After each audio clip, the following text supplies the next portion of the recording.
Hi, in this video we are going to see how we can protect entire workbook.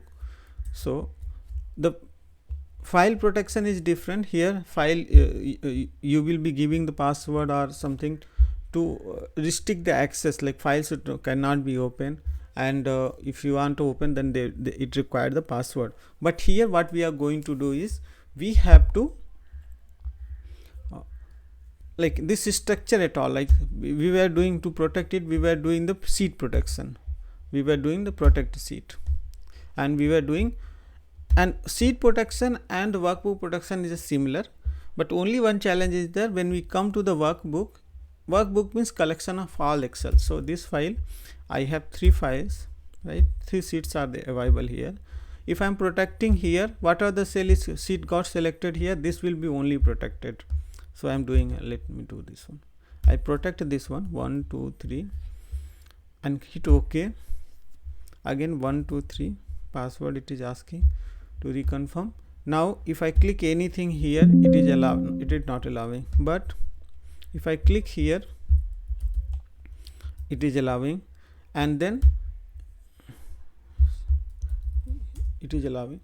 Now if I click here, I wanted to insert a column, it is not allowing, warning tone is here, and if I click here, if you observe that it is allowing. So what if I want entire at one shot, entire sheet has to be protected.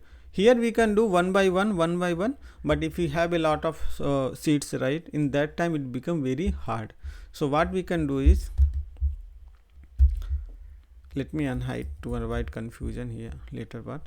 So as of now this sheet is there, entire structure of all whatever the sheets are there, I wanted to do the kind of I want to protect it. So what I'll do is I'll go to the review tab. Here we have protect workbook, protect sheet. So protect sheet is the same whatever we have seen here. From the right, we are clicking right sheet and clicking on the protect sheet, same option are there. Here click on the protect workbook. So it is asking that protect the structure. So when I click on the protect the structure, it will not allow to enter any row, any column, right? The entire structure will be protected. 1 2 3. Again it will ask for the password confirmation 1 2 3. Now entire book is got selected.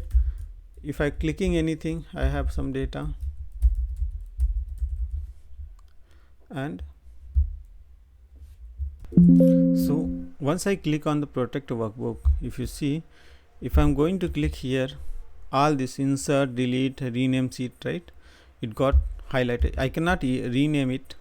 If I want to rename, we cannot do that. If you want to enter some sheet, we cannot do that. What are the data available, I have to work with that only. So hope you have understand this, how the workbook how to protect workbook. That's all for this video. If you have any clarification, just let us know on the comment box, and in next video we will be covering some other interesting topic. Thank you very much.